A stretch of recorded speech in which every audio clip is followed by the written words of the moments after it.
Les Simpsons vs les extraterrestres. Une aventure spatiale et drôle, histoire pour enfants. Il était une fois, dans la ville de Springfield, une famille un peu bizarre mais très rigolote, la famille Simpson.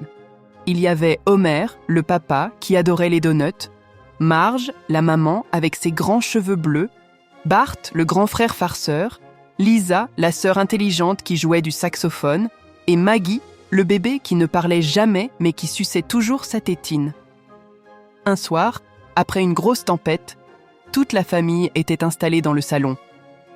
Homer ronflait sur le canapé, Marge tricotait, Lisa lisait un livre sur les étoiles et Bart essayait de faire des bulles de chewing-gum énormes.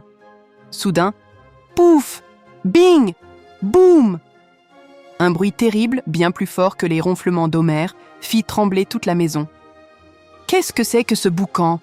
grogna Homer en se réveillant en sursaut. « Ça venait du jardin ?» s'écria Lisa, ses yeux grands ouverts. Tout excités, Bart et Lisa coururent à la fenêtre.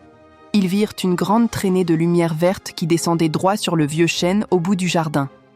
Sans hésiter, ils se précipitèrent dehors, suivis par Marge qui criait « Attendez les enfants !» et par Homer qui grognait « Mes donuts sont en danger ?» Arrivés près de l'arbre, ils découvrirent quelque chose d'incroyable. Une petite soucoupe volante, pas plus grande qu'une piscine gonflable, était coincée dans les branches. Elle faisait bip bip tristement et une petite lumière violette clignotait sur le dessus. La porte de la soucoupe s'ouvrit avec un pchit et en sortirent 3 petits extraterrestres. Ils étaient mets verts avec de grands yeux noirs et doux comme des billes et de toutes petites bouches. Ils portèrent de minuscules combinaisons argentées et avaient l'air tout tristes. L'un d'eux se frottait le front en faisant « Aïe, aïe, aïe » dans une drôle de langue. Bart éclata de rire. « Ouah, des aliens! Vous venez pour conquérir la Terre ?» Mais Lisa, plus gentille, s'approcha et dit « Je pense qu'ils ont eu un accident. Ils ont l'air d'avoir mal. » Le plus petit extraterrestre pointa son doigt fin vers une branche cassée qui bloquait une hélice sur sa soucoupe. Il fit une moue triste et un petit son qui ressemblait à un sanglot. « C'est bon, ne pleurez pas, » dit Marge, le cœur serré. « On va vous aider. » Homer, qui avait enfin compris qu'il n'y avait pas de danger pour ses donuts, grogna. « Bon, d'accord, mais s'ils ont de la nourriture de l'espace, je goûte. » Alors, la famille Simpson se mit au travail. Homer, avec sa force, tira sur la grosse branche. Bart, agile comme un singe, grimpa pour détacher un morceau de métal tordu. Lisa, avec son intelligence, utilisa son jeu de construction pour caler l'hélice. Marge apporta des cookies et un verre de lait, même si les extraterrestres préférèrent grignoter un peu d'herbe du jardin, ce qui fit rire tout le monde. Les petits aliens les regardaient, émerveillés.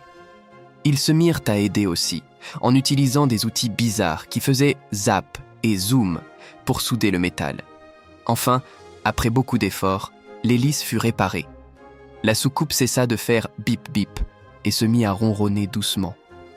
La lumière violette devint bleue et cessa de clignoter.